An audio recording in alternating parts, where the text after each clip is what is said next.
Hey ho Pop gengs,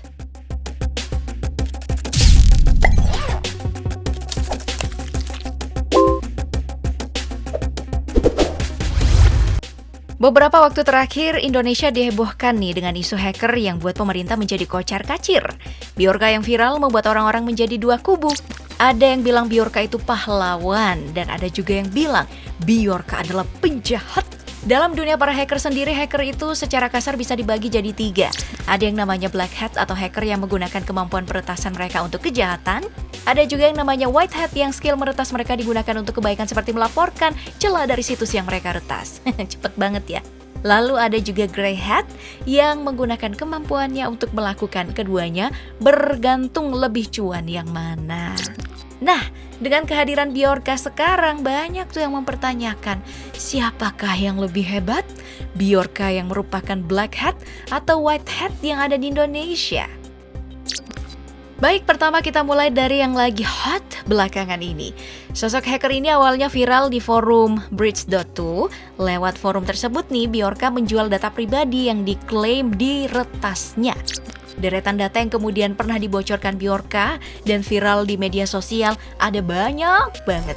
Mulai dari 26 juta data pengguna IndiHome, 105 juta data penduduk dari KPU, hingga 1,3 miliar data registrasi SIM card milik rakyat Indonesia.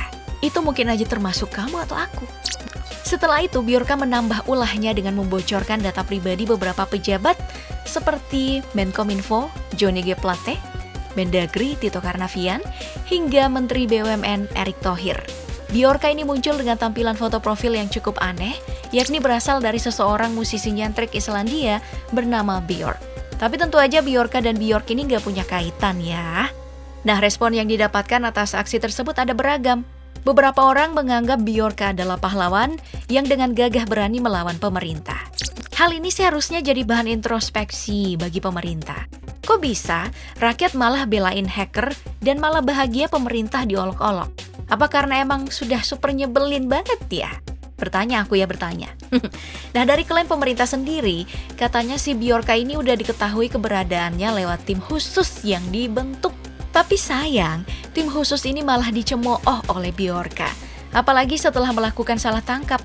Bjorka ini mungkin lagi ketawa terbahak-bahak ya sambil minum kopi. Kasus dari Bjorka ini bukan cuma membuat pusing pemerintah tapi juga menyeret nama salah satu hacker besar di Indonesia yaitu Jim Geovedi. Pria yang satu ini pernah diisukan berteman dengan Bjorka hanya karena gak mau berkomentar soal hacker tersebut. Cocologinya parah nih. Makanya Jim Geovedi ini akhirnya merespon pernyataan tersebut dengan sebuah gambar. Lihat kan? Anjingnya aja bingung, apalagi kita-kita yang kagak ngerti. Dari segi kemampuan, Jim Geovedi ini bukan hacker biasa. Salah satu aksinya yang paling legendaris adalah saat meretas situs satelit milik Cina. Bahkan bukan cuma mengutak-atik situs, dia ini bahkan berhasil mengubah lintasan satelit Cina yang membuat pemerintah di sana menjadi panik. Pertunjukan hebat dari Jim Geovedi tentu bukan untuk kejahatan karena menjadi request dari pemerintah sendiri yang pengen menguji keamanan situs mereka. Nah, setelah melakukan aksinya tersebut, nama Jim ini langsung melejit. Media internasional seperti DW dan juga BBC ikut memberitakan kehebatannya. Padahal nih ya, siapa sangka kalau Jim Geovedi cuma lulusan SMA di Bandar Lampung. Ketertarikannya tentang peretasan dan dipelajari secara otodidak.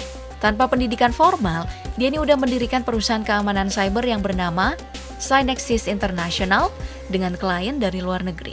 Bahkan, sekarang dirinya tinggal di London dan sering diundang untuk membahas keamanan satelit, perbankan, hingga hukum cyber. Dari sepak terjangnya, sekarang Jim Geovedi dikenal dengan julukan ethical hacker. Kalau persoalan keterlibatannya di Indonesia, pada tahun 2004 kemarin Jim Geovedi pernah membantu KPU untuk menemukan peretas pusat data perhitungan suara. Setelah itu, sepertinya Jim Geovedi udah kapok sama pemerintah kita. Dalam salah satu tweetnya, dia menggambarkan instansi pemerintah sebagai sebuah jalanan yang bagus sepotong doang.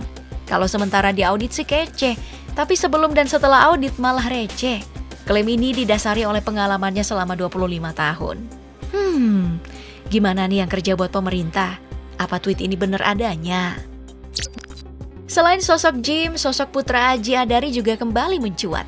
Pertama kali nama ini muncul pada tahun 2019 kemarin. Dia ini dianggap orang-orang sebagai bocah ajaib karena kemampuan peretasnya yang luar biasa. Salah satu pencapaian terbesarnya adalah meretas situs NASA, Badan Antariksa Amerika Serikat. Padahal kita tahu sendiri ya kalau NASA tentu memiliki developer handal yang rumornya digaji hingga ratusan juta rupiah per bulan. Kemampuan putra ini dicapai dengan belajar secara otodidak dari kelas 6 SD. Bayangin, kelas 6 SD udah belajar hacker. Kita ngapain sih pas kelas 6 SD? Dari track record yang luar biasa tersebut, Putra sekarang berkarir sebagai ahli IT dengan spesialisasi cyber security. Sekarang dirinya menjadi cyber security analyst dari Karo, perusahaan jual beli mobil bekas di Singapura. Selain itu, Putra juga mendirikan Cybertrend ID yang merupakan platform pembelajaran untuk cyber security yang ramah untuk pemula di Indonesia. Kalau seputaran Bjorka, Putra ini banyak berkomentar di podcast Bang Denny Sumargo. Di podcast tersebut setidaknya ada poin penting yang dia bahas. Pertama adalah soal aktivitas Bjorka di media sosial yang semestinya nih seorang hacker tidak seaktif Bjorka. Kalau dilihat-lihat, Bjorka ini emang hiperaktif ya. Mulai dari ngolok-ngolok pejabat sampai nerima requestan, disuruh kasih muncul ini dia munculin. Jadi emang agak aneh. Selain itu, Putra juga bilang kalau faktor utama dari Bjorka melakukan aktivitasnya adalah uang dan bukan pahlawan masyarakat. Apalagi data yang diumbar Bjorka tentu membuat rugi masyarakat kan? Bayangin loh, 1,3 miliar data SIM card itu tentu bukan cuma pejabat tapi pasti data kita juga ada sayang. Setelah membahas sosok Bjorka, Jim dan juga Putra yang menjadi peretas handal namun berbeda pilihan. Ada yang memilih jadi black hat dan ada juga yang menjadi white hat. Bisa kita lihat, kalau serangan dari hacker black hat ini bisa melenggang bebas karena white hat di Indonesia males nanggepinnya. Apa karena memang pemerintah kita sengeselin itu?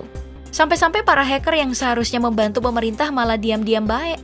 Ya, semoga aja setelah kasus Bjorka ini tuntas, pemerintah kita bisa merekrut orang yang lebih kompeten untuk mengolah anggaran yang sangat besar itu. Semoga nggak ada lagi bapak-bapak yang buat pengumuman.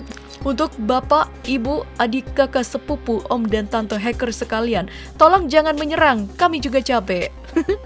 Oke deh, itu aja buat hari ini, sampai jumpa di video berikutnya.